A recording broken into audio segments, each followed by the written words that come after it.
Jangan katakan saksi dusta.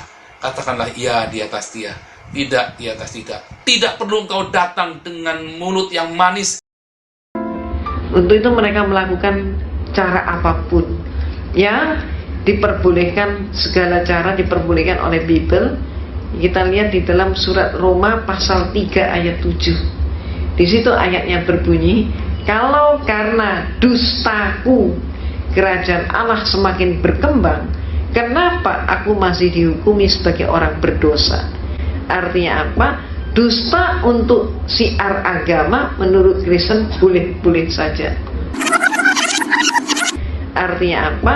Dusta untuk siar agama menurut Kristen boleh-boleh saja. Artinya apa? Dusta untuk siar agama menurut Kristen boleh-boleh saja. Jadi kita tidak perlu, saudaraku, memelintir-melintir ayat. Kita tidak perlu memalsukan kebenaran. Kita tidak perlu berdusta. Kita tahu siapa pendusta itu. Allahu khairul makirin. Iblis bapa segala pendusta. Dan saudara, kita tahu dari mana asalnya mereka apabila kita membaca firman Tuhan. Sebab jikalau Allah tidak menyayangkan malaikat-malaikat yang berbuat dosa, tetapi melemparkan mereka ke dalam neraka dan dengan demikian menyerahkannya ke dalam gua-gua yang gelap untuk menyimpan mereka sampai hari penghakiman. Dan saudara tahu bahwa malaikat-malaikat yang jatuh ini pun menyamar menjadi malaikat terang. Hal itu tidak usah mengherankan, sebab iblis pun menyamar sebagai malaikat terang. Shalom, barusan kita mendengar dan menyaksikan klip dari ceramah Ustazah Hajah Irena Handono beberapa tahun yang lalu. Namun sampai dengan hari ini masih saja klip itu beredar dan menjadi viral. Beliau mengatakan bahwa orang Kristen menghalalkan segala macam cara untuk berdakwah dan mengkristenkan orang Islam berdasarkan Roma 3 ayat 7. Benarkah demikian? Nampaknya Hajah Irena Handono ini kurang membaca Alkitab.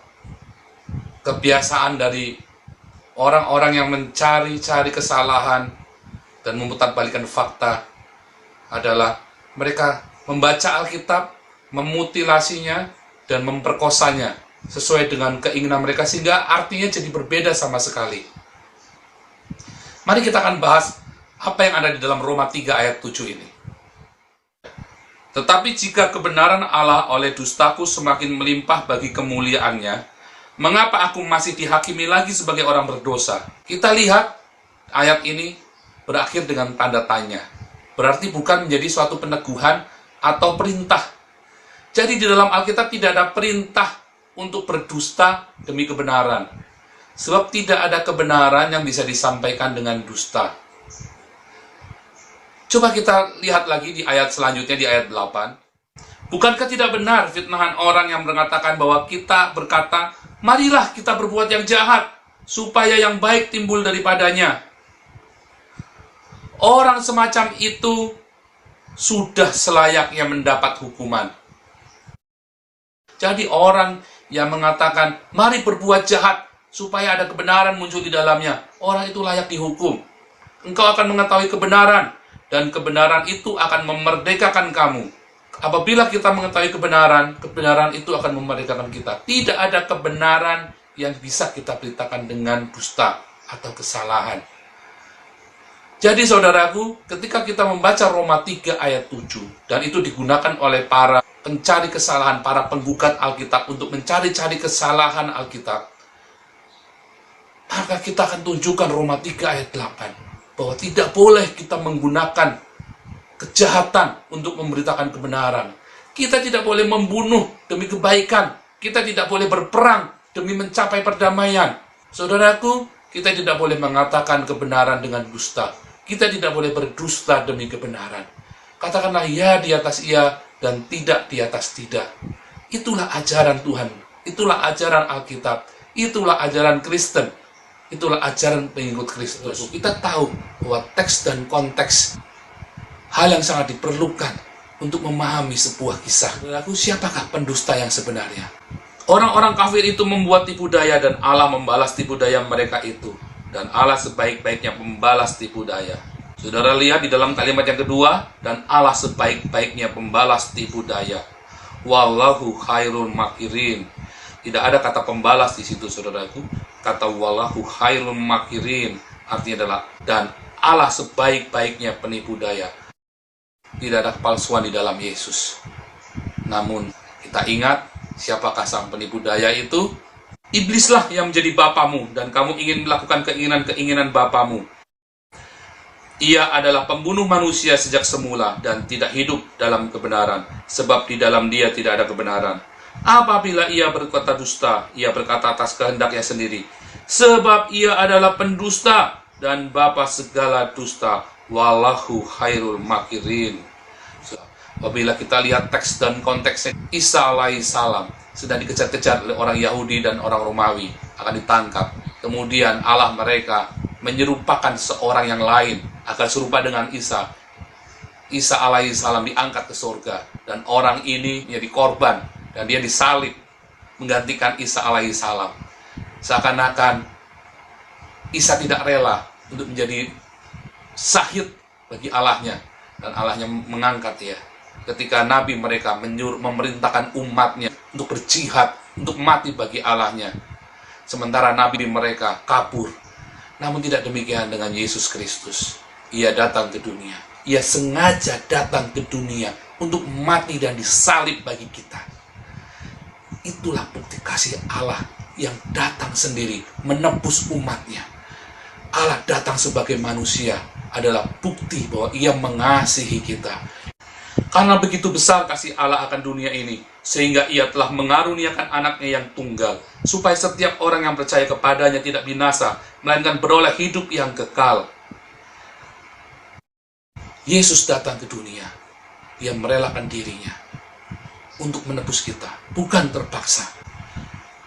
Sama seperti anak manusia datang bukan untuk dilayani, melainkan untuk melayani dan untuk memberikan nyawanya menjadi tebusan bagi banyak orang. Saudaraku, sebagian penggugat Alkitab mengatakan bahwa Yesus itu dipaksa. Yesus sebenarnya tidak mau disalib. Tidak, saudaraku.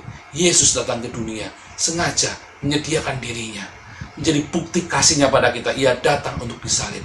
Ketika ia berada di luar di Yerusalem, dia datang ke Yerusalem. Dia sengaja datang masuk ke Yerusalem untuk menyerahkan nyawanya, untuk berkorban, untuk disalibkan.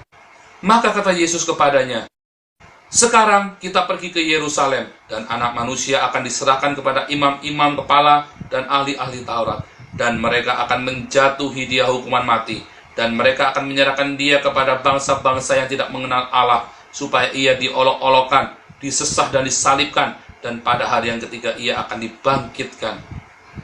Bahkan ketika murid-murid Yesus melihat penangkapan Yesus, dan salah seorang murid Yesus menebas telinga hamba imam besar, Yesus justru menyembuhkannya.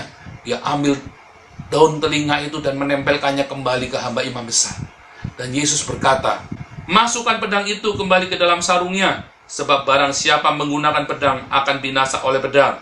Atau kau sangka bahwa aku tidak dapat berseru kepada Bapakku, supaya ia segera mengirim lebih dari 12 pasukan malaikat membantu aku?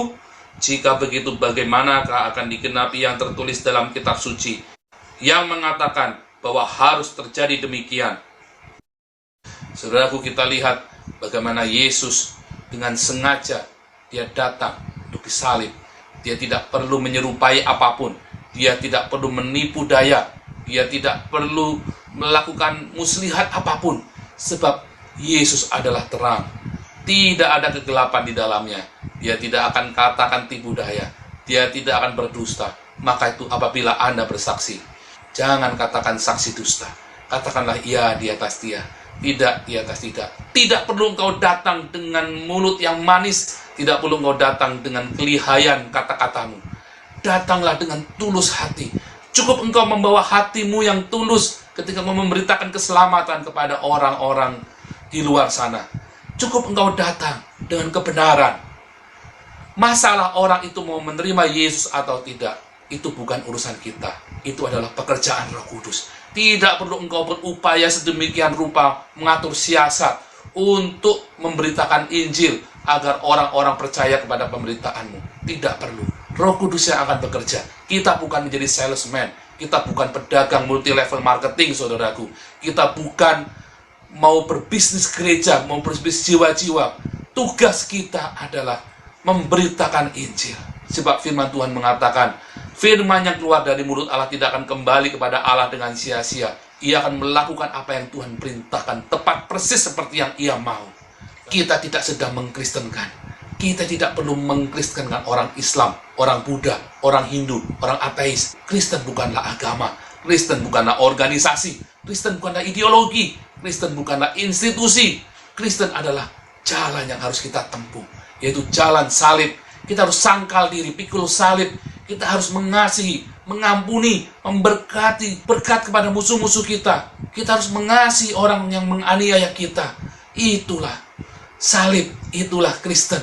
Kita kasih makan orang yang lapar. Kita beri minum orang yang haus. Kita tengok orang yang dipenjara. Kita tengok, kita doakan orang yang sakit. Kita berikan simpati dan empati kepada mereka yang kesusahan. Itulah Kristen. Kita beri pakaian pada yang telanjang. Kita beri tumpangan pada orang yang tidak punya rumah. Itulah Kristen. Bukan organisasi, bukan institusi, bukan ideologi. Negara Indonesia tidak butuh agama Kristen. Negara Indonesia butuh Kristus. Kita perkenalkan mereka kepada Yesus, bukan mengkristenkan mereka. Biarlah mereka tetap dengan tradisinya. Orang Konghucu biarlah dengan tradisi Konghucu. Orang Batak biarlah dengan tradisi Batak, tanpa perlu menggunakan tradisi Yahudi, tanpa perlu meyahudikan mereka, tanpa perlu menjadikan mereka menjadi Barat, menjadi Eropa. Biarlah mereka kembali menjadi hidupnya mereka masing-masing, tetapi dengan Yesus di dalam hidup mereka. Jadi kita tidak perlu, saudaraku, memelintir-melintir ayat. Kita tidak perlu memalsukan kebenaran. Kita tidak perlu berdusta. Kita tahu siapa pendusta itu. Allahu khairul makirin. Iblis bapa segala pendusta. Dan saudara, kita tahu dari mana asalnya mereka apabila kita membaca firman Tuhan.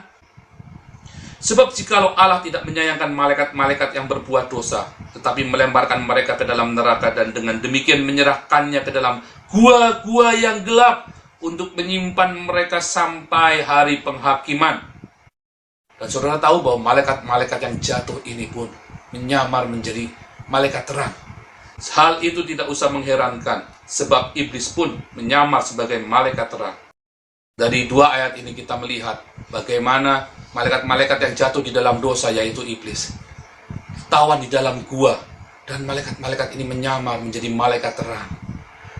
Dan Anda tahu siapakah yang mendapatkan wahyu di dalam gua, yang dicekik oleh malaikatnya. Dan Yesus sudah mengingatkan kepada kita tentang hal ini, saudara. Jadi apabila orang berkata kepadamu, lihat ia ada di padang gurun, janganlah kamu pergi ke situ. Atau lihat ia ada di dalam bilik, janganlah kamu percaya. Sebab sama seperti kilat memancar dari sebelah timur dan melontarkan cahayanya sampai ke barat, demikian pula lah kelak kedatangan anak manusia. Saudaraku, kita tahu bilik yang di padang gurun, dan semua orang diundang datang ke sana. Lihat ia ada di padang gurun, lihat ia ada di dalam bilik, dan semua orang datang untuk mencium menyembahnya dan berputar-putar mengelilinginya sambil menyeru-nyerukan nama Allahnya. Yesus sudah mengingatkan kita tentang bilik dan gurun ini, bahwa ajaran yang diberitakan berasal dari malaikat yang jatuh di dalam dosa, yang ditawan di dalam gua dan menyamar menjadi malaikat terang. Kita terus beritakan Injil dengan semangat, beritakan kebenaran dengan cara yang benar. Jangan gunakan Al-Quran untuk meyakinkan keilahian Yesus Kristus. Al-Quran menyangkal Yesus adalah Tuhan. Al-Quran menyangkal Yesus adalah Juru Selamat. Injil, Basora, mengajarkan kita, memberitahu kita tentang kerajaan Allah. Yesus adalah Tuhan. Yesus adalah Juru Selamat. Tuhan memberkati.